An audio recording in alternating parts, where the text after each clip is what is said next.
Let's date forever.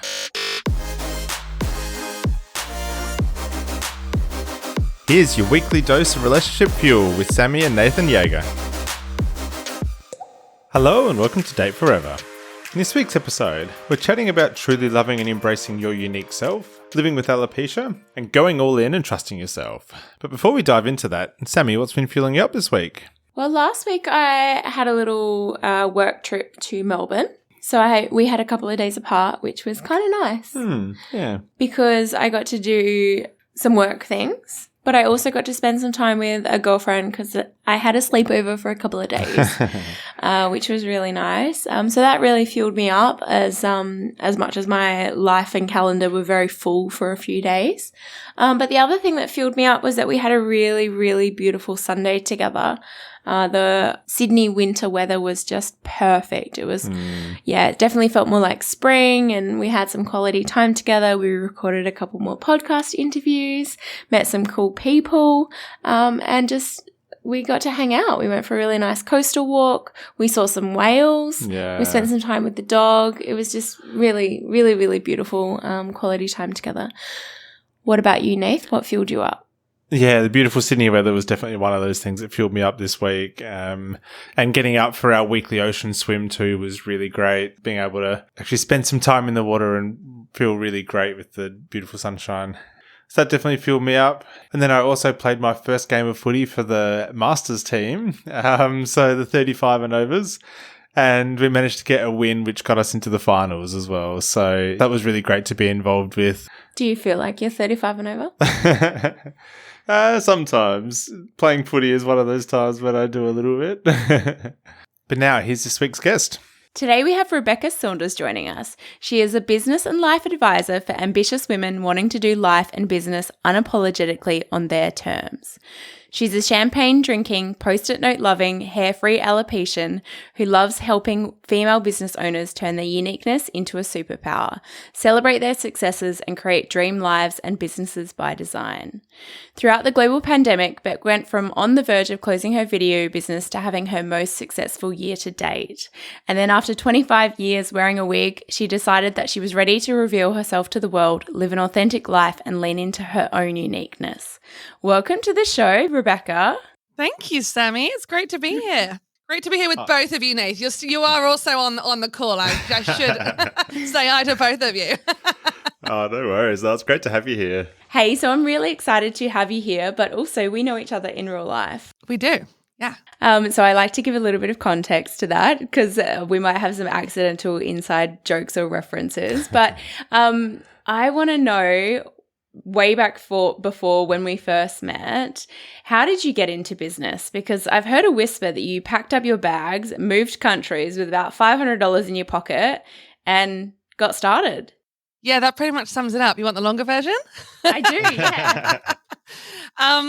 So if I look back at, me as an employee, okay, if I look back at coming out of high school and university, I always dabbled in quite a lot of stuff. I had a lot of things happening, was never particularly good at being an employee. None of us entrepreneurs really are. And from a very young age, I knew I wanted to live in Australia. Just knew it from the get-go.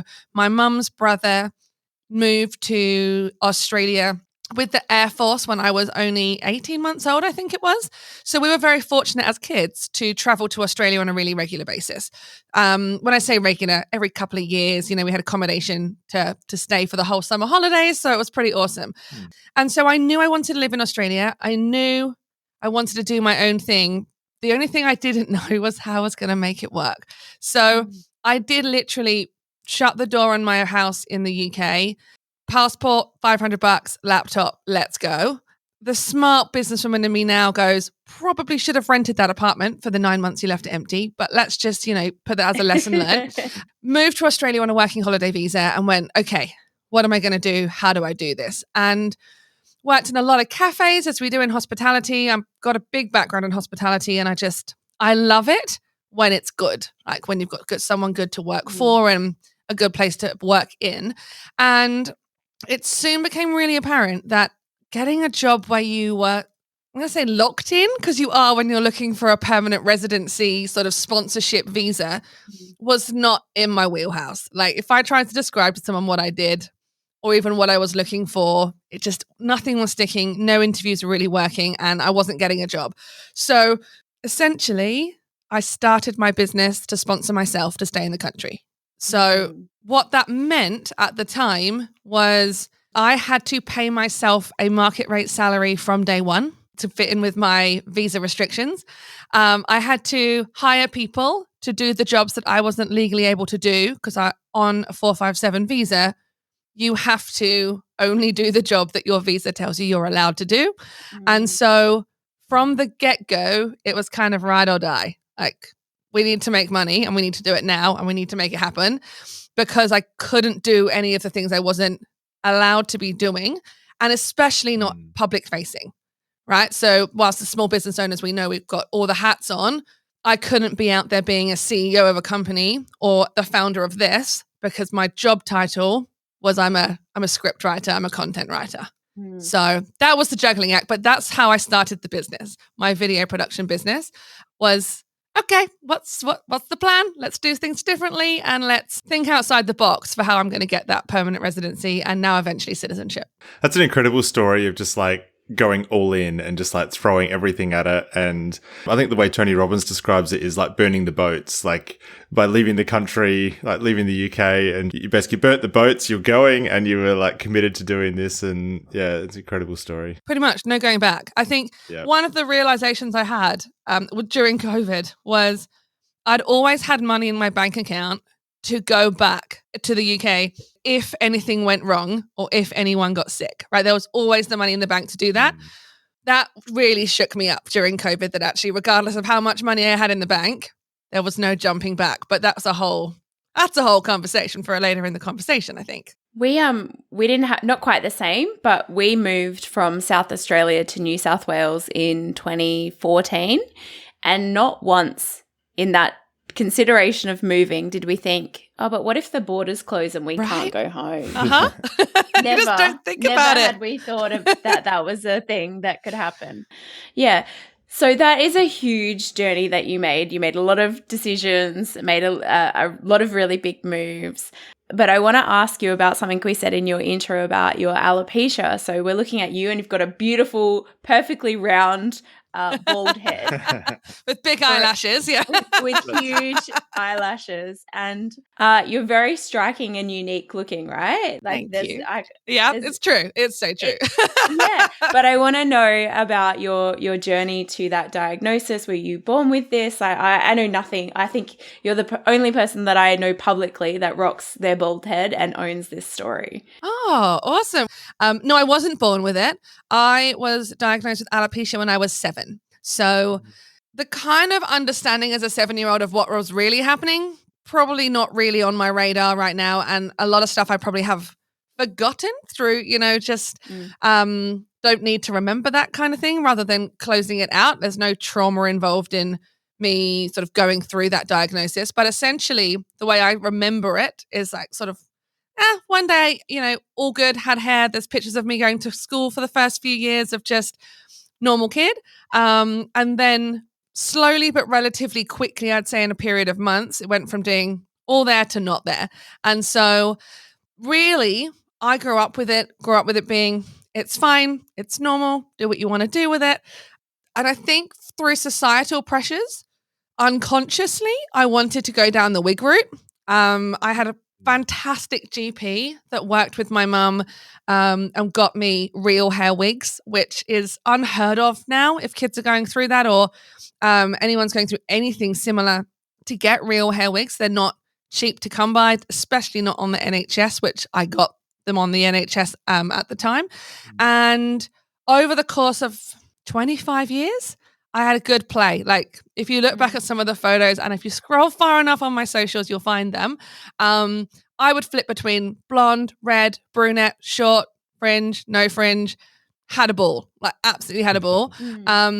But what I didn't do is I wouldn't go out without hair on. So I would wear my wigs in the swimming pool if I was at, going swimming with friends or whatever.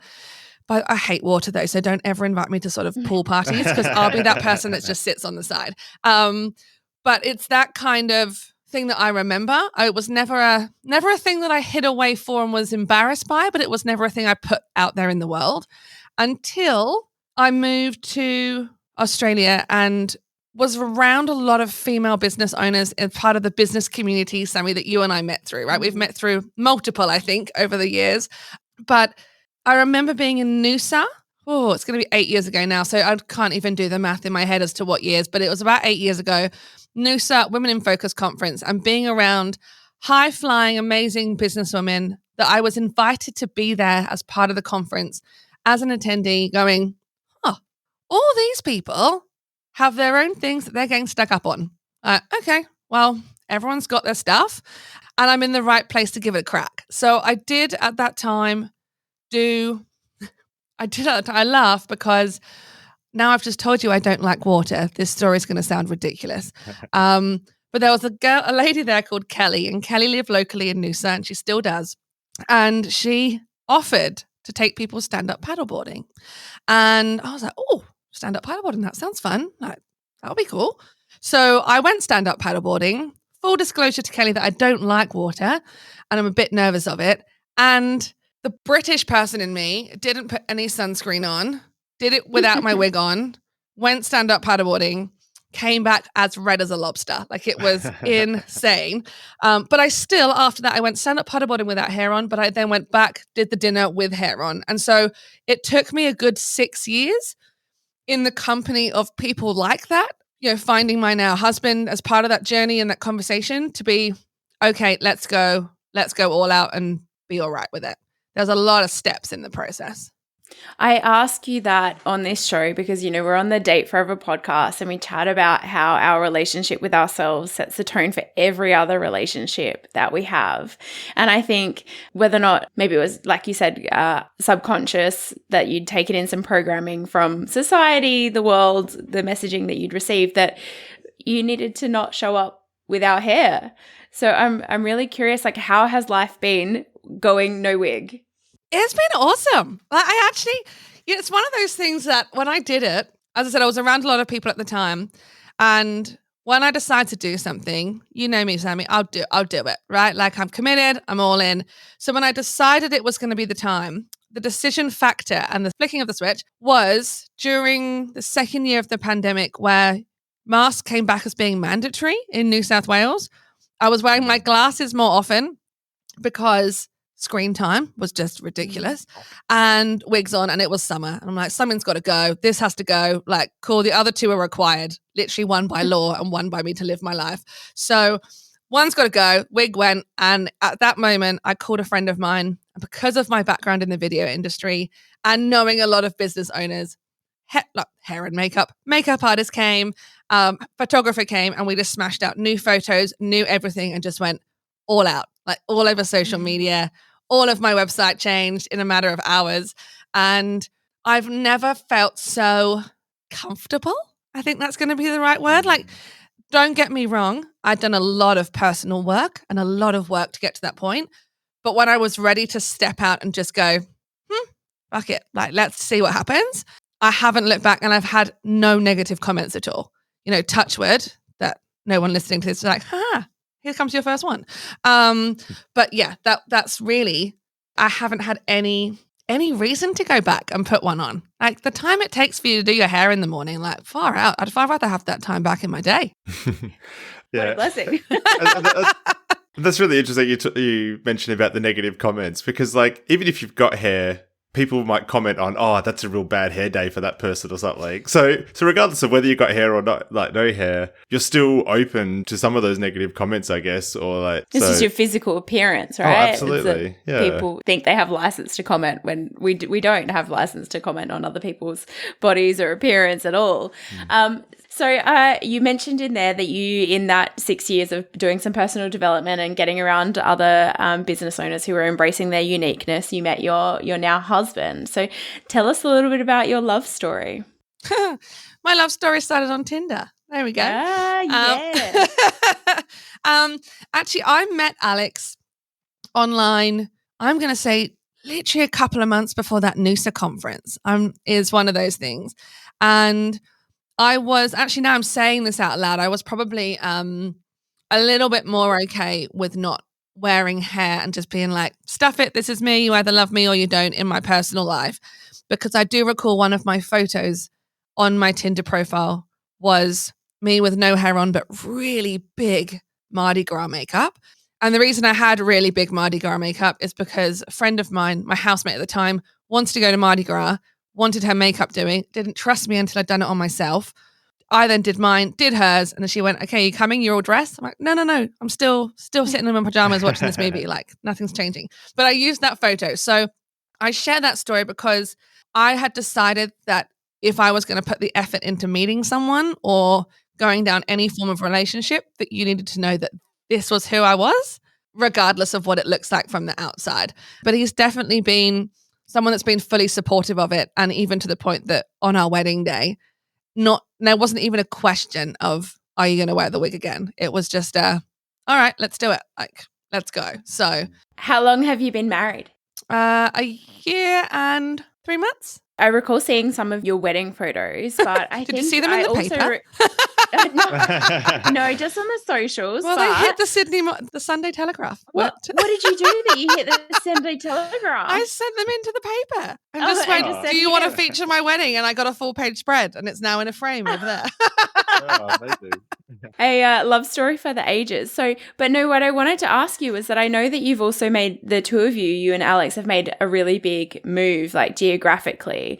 I'd love to hear a little bit more about how the two of you have been designing your life together and being very intentional about how you want to spend your time, money, energy. I love that you think there's that much communication in the way that we plan what we do. No, so Alex is very much more of a closed, think about it, sit on it, and I'm going to say the word stew on it a little bit because as me as a big personality, that's how I feel. I'm like, have you decided yet? Like, I decided like in 20 seconds and it's taking you like 20 days.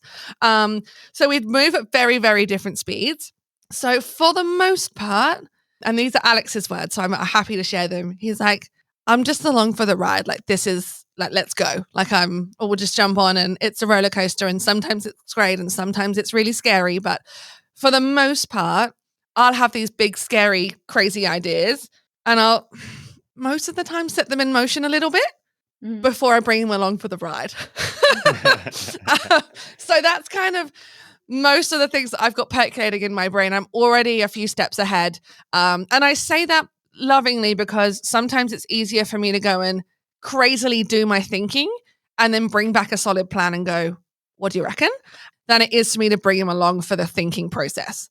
I don't know what it's like for you guys, but I know that if I suddenly said to Alex, these are the 25 things I'm thinking about this morning, he'd go, all right, back up, I'm going to bed. Like, Maybe I need to get better at that because I have all of the activation energy, all of the starting energy, all of the getting things going energy. But Nath is a lot better at the follow through, at seeing it through to fruition. I start a lot of things, I don't finish everything. But what was we had a quote up in our bathroom for quite a while, like a quote poster saying something, I can't remember where it was from, maybe Alice in Wonderland or something, about the 12 crazy ideas I've had before breakfast. Yeah, like visionary entrepreneurial spirits do have 25 ideas before breakfast. Oh, they're completely, my head is going constantly, right? And I wouldn't have it any other way because also I look at it and go, but I've chosen to be with you and you've chosen to be with me. And if I need to slow myself down just so that I'm not making you like completely go like internally combustible, like blow up, what are you doing? We were just talking about the downstairs bathroom and now you're wanting to like knock down the garage. Like, you know, there's two big scales there. And so I've learned to do things at a certain time. Like I know that coffee needs to come first.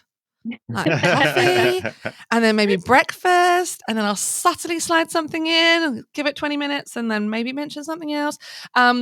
So no, we do go along. It does come along for the ride a lot, but all the big stuff, you know, us moving to Mudgee was something that we'd thought about for a really long time. And because you moved from Sydney, right? Yeah. So we still have our house in Sydney. We kept our apartment in Sydney. And that was something that I said to him, I really want us to try and see if we can do both. Like, I know it sounds super crazy, but I've got a lot of friends that have multiple houses. I don't see why we can't be one of those people. Like, and so it's very different to where we've grown up from, where he's grown up from, where his friends are. It's very different to have 2 live-in properties than it is to have investment properties that you've intentionally gone, okay, we're buying a second one and we're renting it out, because we still live between the two. And so we're stretching the limits of what I use the word normal really lightly because I don't think there is a normal, but what any sort of societal norm tells you should have, we're stretching it out. And provided we can do that in a place that doesn't feel super risky and super scary, he's up for testing it. So that's what we kind of do. So how do you split your time between the 2 locations? I would love to tell you that it's really meticulously planned and it's so stress-free and it's fabulous and spend 2 weeks here and 2 weeks there. But no, I feel like a total yo-yo. I say yes to too many things. And so we're in the middle of a reno project here in Mudgee. We'll be here for a few weeks and then maybe one of us will pop away for work and come back. And so we haven't quite found that vibe. I don't quite know how couples do it with kids and multiple sport days on the same weekend because there's just 2 of us and none of that. We still can't get it down to a routine. So, yeah. But I guess what you're talking about is you obviously have a lifestyle in mind, and that is a split lifestyle between the city and between Mudgee, like a bit more country lifestyle. So it sounds like what you've really done is you've worked towards creating that ideal lifestyle of having the flexibility to be able to go and work in the city as you need to, but then also be able to get away out to Mudgee when you have the opportunities as well. Yeah, and if Alex had his way, he would live out here all the time. He goes back for the city just for supporting me and stuff and seeing friends and family. And as soon as his house is completely renovated, I'm sure we'll spend more time here. But his happy places, space, country, time to just leisurely do things. And I work at a speed of knots. So we have found that balance. You're right. That's really nice. And although Nathan and I aren't looking to do 2 locations in one state, we are looking to do 2 locations like globally. So my dream life, our dream life is being able to spend a chunk of time in Australia every year, a chunk of time maybe somewhere in Southeast Asia, and then some time traveling as well. So multi-location sort of living. But for me, it's really about being able to do work that matters when and where I want. Not having to be in a certain office on a certain day, and having life be a bit more harmonious. Completely. If I had to show up at the same time all the time, I can't even, that's why I'm not a member of a gym, right? Like those classes, I just couldn't do it. So yeah, I'm all for that, Sammy. Like making, ensuring that there's freedom to it, flexibility to it. I can work from wherever I want and know that what I'm doing is going to have the right impact is huge. Yeah. So talk to us a little bit about what you're doing now with the Champagne Lounge and encouraging women to embrace that uniqueness in themselves and really develop a beautiful, strong relationship with self to show it to the world. Tell us a little bit about what you're doing there. So the Champagne Lounge it's been something that's been percolating for a long time. So you mentioned when you introed me that I was ready to close the doors of my business, and closing the doors of that was not at all COVID related. I decided at the end of 2019 that something's got to shift. I want to do something different. And really, if I look at it, video production is only in my wheelhouse because I built the business to sponsor myself to stay in the country. It wasn't necessarily my heart's calling and soul filling desire. Like, I do awesome work. I work with amazing people. I tell important messages. But it wasn't feeding my soul. And at the time, it actually wasn't feeding my bank account. And so the reason I share that is, it's very easy for me to go, well, I'm known for that. I'll just keep at that same sort of style of business.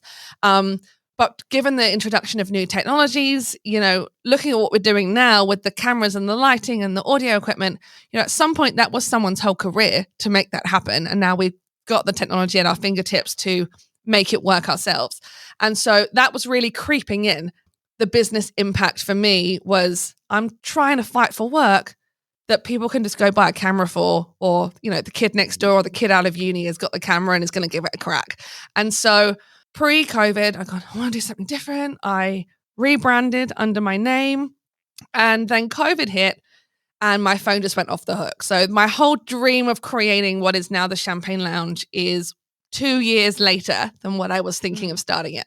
And so the Champagne Lounge for me was really a way of going, we don't celebrate stuff enough as female business owners. We are constantly striving for the next as entrepreneurs, and we never sit and go, high five, babe, you nailed that. Like, or, you know, you smashed that goal. You know, you've been working on that for 24 months. Like, we don't have that internal dialogue with ourselves. And so you'll see behind me, I've got the champagne bottles because for me, I don't know if you know, I do this, but since the start of my business. I do know that you do. Oh, you do? We do this too. The champagne notes, champagne and Post-it notes, you know, at the beginning of every year, you write the goals down, you see them in the fridge, and you're reminded every day of the goals, and then you celebrate them. And so how do I take that to a global network, a global space, a global, you know, network of women? And that's really how it started. It's morphed into being an online virtual community for business owners, for female business owners, I should say, who want to talk to like-minded people without an agenda, without feeling like they're in a mastermind that they've missed that masterclass because something else came up, or they're really not good at sticking to agendas, or they just want a conversation without having to commit to learning something. Maybe they don't need to learn anything right now and they just want to chat. So that's really where it's come from. That's what it is. And my vision for it is to connect thousands of business owners across the world under that banner of community, connection, and celebration, in the hope that it will enable women to support each other further than just being part of a specific group or community to learn a specific thing. It's very much more holistic and open across life and business. Beautiful.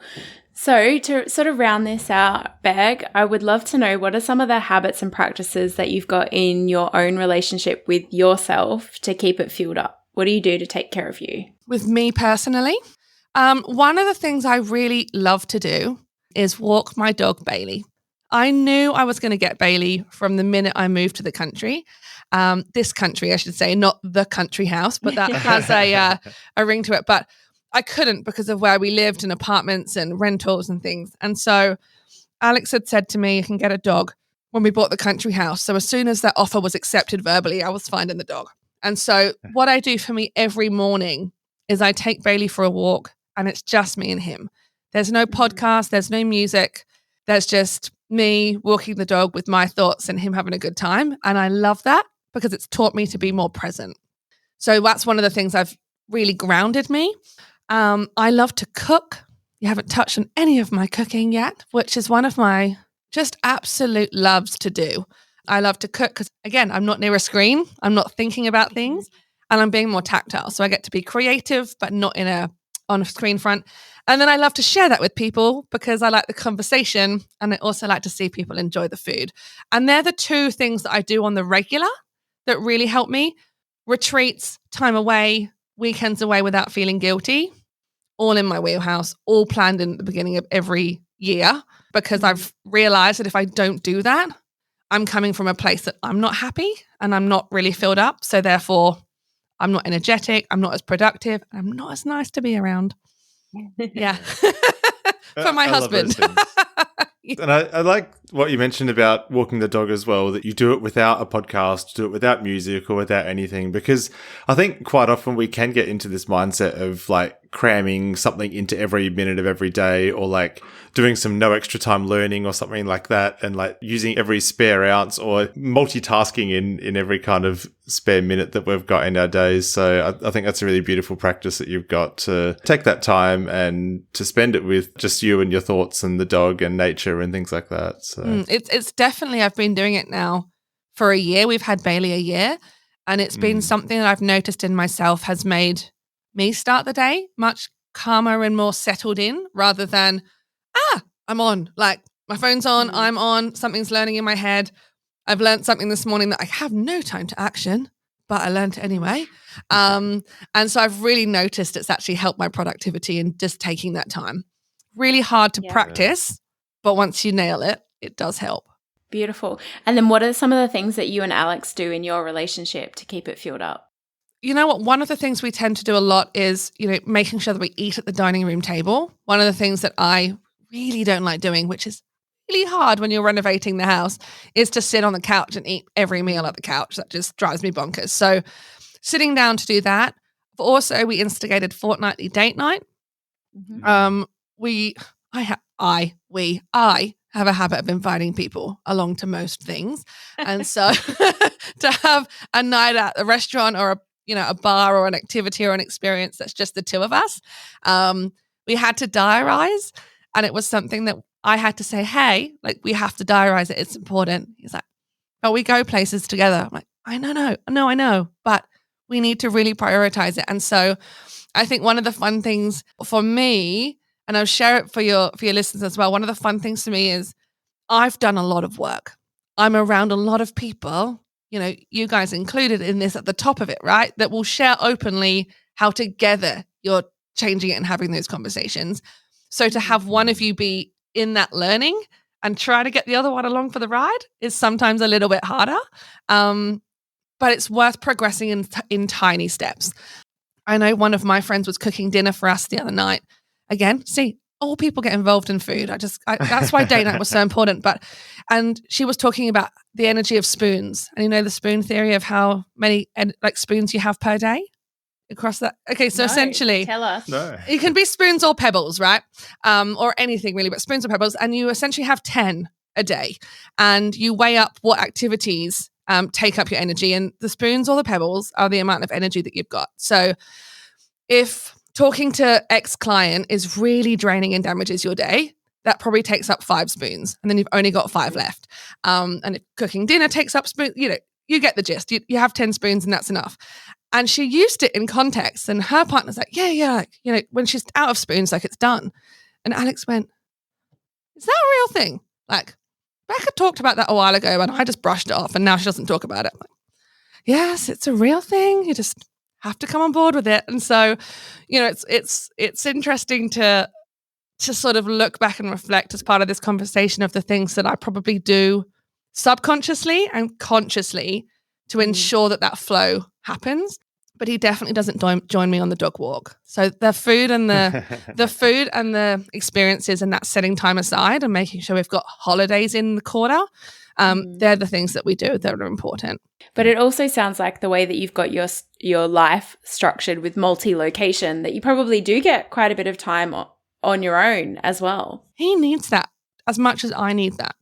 Like, I need to go away to conferences and go, rah, here are my ideas. And someone tell me that they're amazing and like have that real banter conversation. And he needs just silence, like, amazing.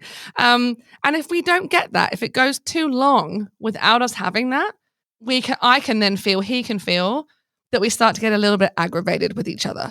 So it's taken us a while to sort of get into that rhythm, but I know he needs the downtime as much as I need the pep me up, loud, energetic conversations. I think that's really interesting to be mindful of too, because I think for the most part we're attracted to partners that are different than us. And if we had two of us who were the same, both up all the time or both down all the time, there wouldn't be that beautiful calibration or harmony between the two. So yeah, I think it's really important to acknowledge, like, if someone's the introvert, they need that time. And if someone's the extrovert, they need that time, and not having to do everything together all of the time. Yeah. And I think adding to that as well, you're also talking about you being kind of the fast thinking, like so many ideas, and then you kind of need someone with that slow consideration as well to kind of even some of that out too. So yeah. And I also need to take that time to go, okay, which idea is important to share today so that I need to get it across the line between us,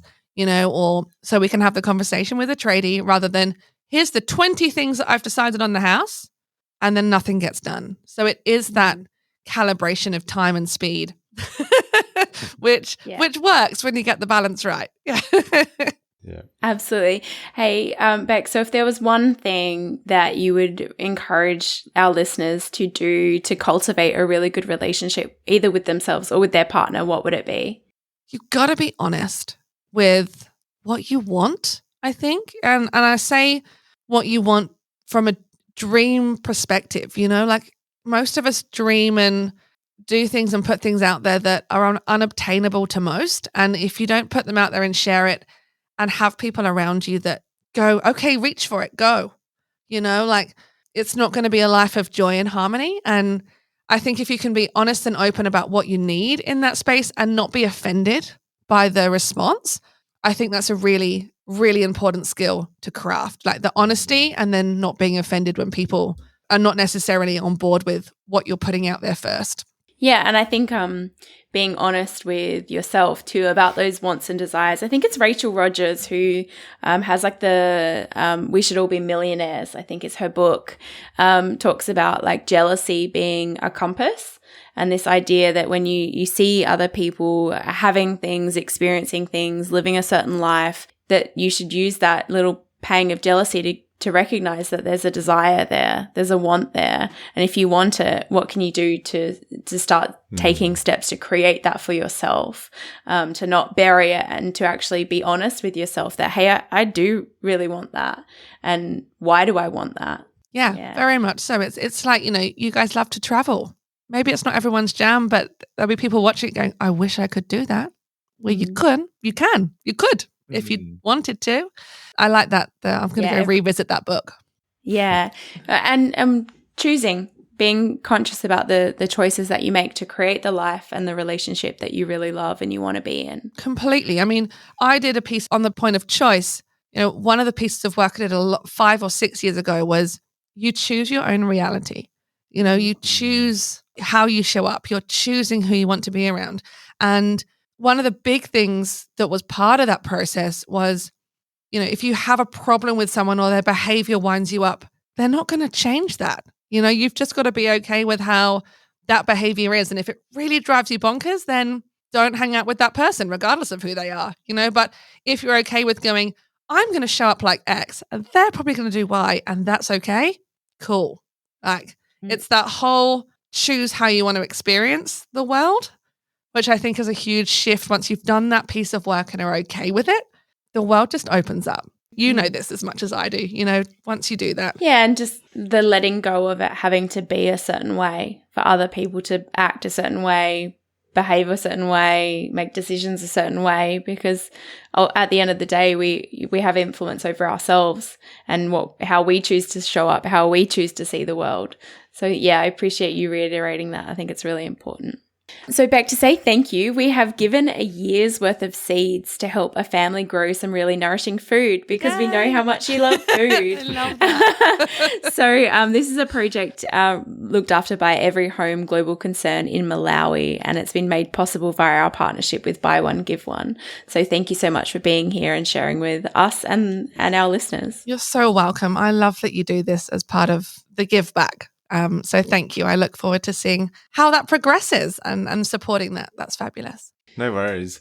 So Rebecca, if people want to connect with you or learn a little bit more about what you do, how can they do that?